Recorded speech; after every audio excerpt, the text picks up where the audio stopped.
Assalamualaikum warahmatullahi wabarakatuh. Anak-anak SMK Islam Al-Makiyah yang dirahmati oleh Allah. Pada kesempatan pagi menjelang siang ini, alhamdulillah Allah SWT memberikan kepada kita nikmat iman Islam, nikmat sehat jasmani sehingga bisa mengikuti pembelajaran lewat video. Semoga Allah memberikan kepada kita semuanya ilmu yang bermanfaat di dini wa dunya wal akhirah. Anak-anakku yang saya cintai, pada kesempatan pagi menjelang siang ini kita akan membahas bab ketiga mengenai pengurusan jenazah. Berbicara mengenai jenazah berarti sebagai hamba Allah otomatis sudah tidak lagi menempatin di dunia yang fana, pindah ke alam barzah. Maka dari itu Islam mengajarkan bahwasanya orang yang sudah meninggal perlu diurus. Mengurusin jenazah kewajiban yang hidup di samping pertama memandikan, mengkafani, mensolatin, dan menguburkan. Itu yang harus dilakukan yang hidup. Berbicara dalam hal ini otomatis hamba Allah yang muslim, yang mukmin. Semoga kita bisa tahu bagaimana apabila terjadi di antara kita, keluarga ataupun tetangga dan lain-lainnya, kita nggak usah terlalu takut karena memang kita pun pasti suatu ketika akan pulang ke rahmatullah, berarti menjadi mayit.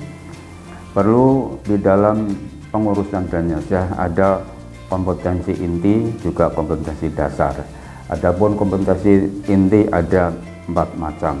Di samping menghayati dan mengamalkan ajaran agama yang dianutnya, kedua, menghayati dan mengamalkan perilaku jujur, disiplin, langsung, tanggung jawab, dan lain-lainnya. Dan yang ketiga ialah memahami, menetapkan, menganalisis, dan mengevaluasi tentang pengetahuan faktual mengenai jenazah. Dan yang terakhir, melaksanakan tugas spesifik dengan mengamalkan akan informasi yang ada dalam prosedur kerja lazimnya yang dilakukan serta menyelesaikan masalah-masalah yang ada.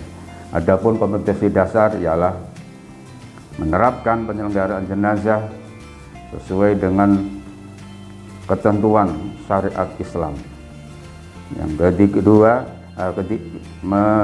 menunjukkan sikap tanggung jawab dan kerja sama terhadap yang lain. Dan yang ketiga ialah mengevaluasi tata cara perawatan jenazah. Dan yang terakhir ialah menyimulasikan tata cara perawatan jenazah yang ada di depan kita. Pertama ialah tata cara memandikan jenazah. Mandi otomatis kewajiban siapa saja yang masih hidup pun juga mandi, apalagi yang akan dimandikan jenazah. Adapun hal yang harus kita ikutin ialah tata cara memandikan jenazah. Satu, siapkan tempat yang layak. Yang kedua, siapkan peralatan perlengkapan antara lain tempat atau alas memandikan jenazah. Yang ketiga, orang yang berhak memandikan adalah muhrim dari si mayit, seperti orang tua, suami atau istri, anak, kerabat dekat, atau orang lain yang sejenis. Umpamanya mayitnya laki-laki berarti yang memandikan laki-laki, kalau toh mayitnya perempuan yang memandikan perempuan. Ketiga ialah orang yang berhak memandikan adalah keempat, dalam memandikan jenazah hendaknya mendahulukan anggota-anggota wudhu dan anggota badan yang sebelah kanan. Yang kelima ialah syarat-syarat jenazah yang harus dimandikan sebagai berikut. 1, atau A, jenazah itu orang muslim atau muslimah.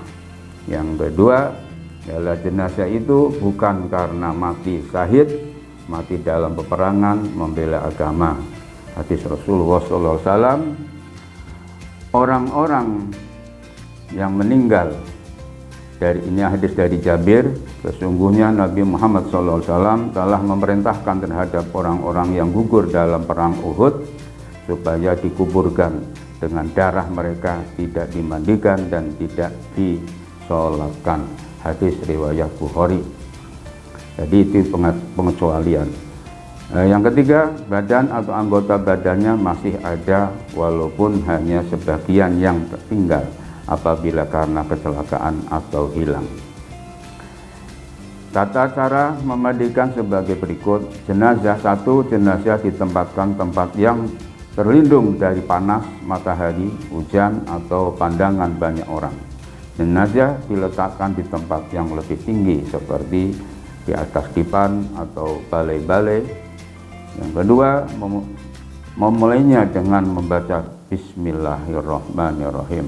Ketiga, jenazah diberi pakaian mandi, pakaian basahan agar auratnya tetap tertutup seperti sarung ataupun kain dan lain-lainnya.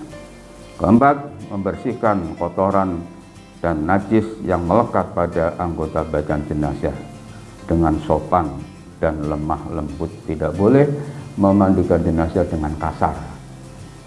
Yang kelima, jenazah diangkat agak didudukkan, kemudian perutnya diurut supaya kotoran yang masih ada di dalam perut agar bisa keluar.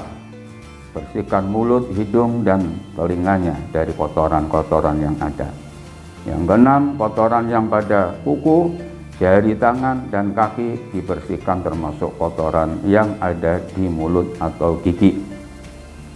Yang ketujuh, menyiramkan air ke seluruh badan sampai merata dari atas hingga bawah kaki.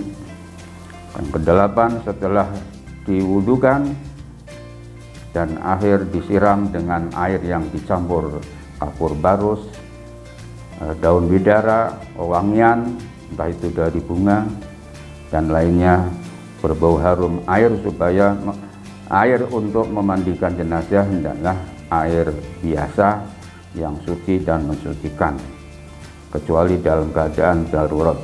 Dan yang terakhir ialah dikeringkan dengan kain atau handuk yang bisa menghilangkan kebasahan. Tata cara mengkafani jenazah. Kalau tadi memandikan jenazah, jadi setelah dimandikan jenazah harus dikafani.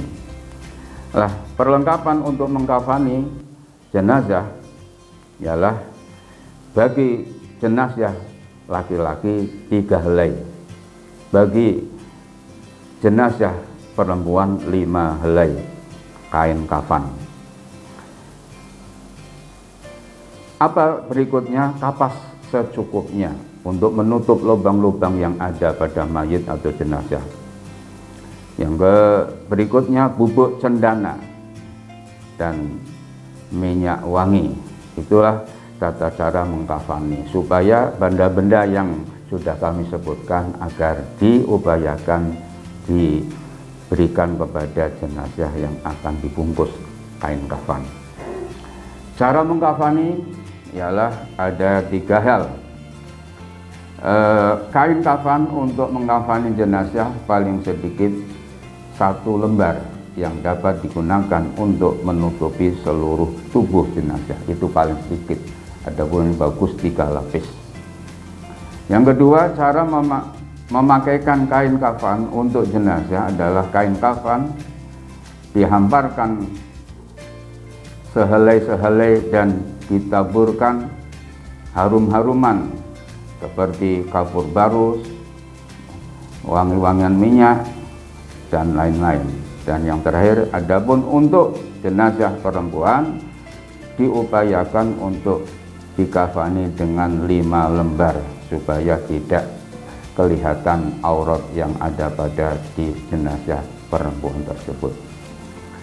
Para anak-anak yang saya cintai, walaupun Anda masih banyak umur menghadapi romantika dunia, diantaranya karena memang masih tahap belajar. Tapi ilmu itu sangat penting, karena jangan sampai sebagai hamba Allah yang Islam, yang mukmin, yang muslim kok sama sekali tidak tahu bagaimana tatkala ada masalah kematian datang kepada keluarga kita yang belajar di SMK Islam Al-Makiyah kok sama sekali tidak tahu menahu. Lah, itulah tadi memandikan dan mengkafani. Berikutnya ialah mensolatkan jenazah. Apa sih dasar hukum untuk mensolatin jenazah? Dasar dari itu sabda Rasulullah SAW, an Jabir bin Abdullah anna Nabiya SAW qala sallu ala mautakum, rawahu Ibnu Majah. Ini langsung yang disabdakan oleh Nabi dari Jabir bin Abdullah. Nabi bersabda, sholatkanlah olehmu orang-orang yang meninggal. Hadis riwayat Ibnu Majah. Adapun tata cara mensolatkan jenazah sebagai berikut.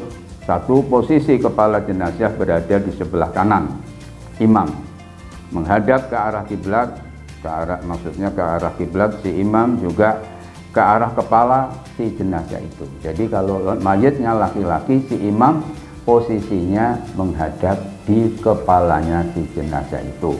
Kalau posisinya jenazah itu perempuan, maka si imam ke bawah lagi, di atas, hampir di dada sebelum perut, gitu. Lah disinilah untuk membedakan. Ini mayatnya apa? Laki, berarti di atas, di kepala. Ini perempuan, berarti si imam harus tahu. Jangan sampai menjadi imam sholat jenazah kok tidak tahu tata caranya sholatnya. Akhirnya masa orang sholat jenazah pakai ruku, padahal sholat jenazah tidak pakai ruku. Yang kedua ialah syarat orang yang melaksanakan sholat jenazah adalah menutup aurat, suci dari hadas besar maupun kecil, bersih badan, pakaian, dan tempat dari najis, menghadap kiblat sudah pasti. Yang ketiga, jenazah telah dimandikan dan dikafani. Otomatis setiap ada jenazah harus pertama diurusin dengan dimandikan, kedua harus dikafanin baru disolatin. Letak jenazah yang keempat, letak jenazah berada di depan orang yang mensolatkan, kecuali pada sholat ghaib.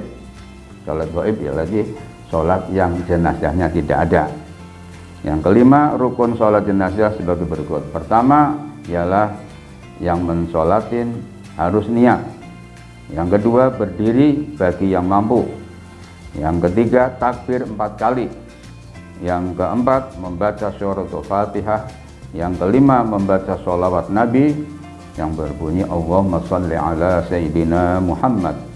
Itu namanya sholawat Nabi. Yang berikutnya keenam, mendoakan jenazah, dan yang terakhir salam. Itulah tanpa rukuk sholat jenazah. Tata cara pelaksanaan jenazah sebagai berikut.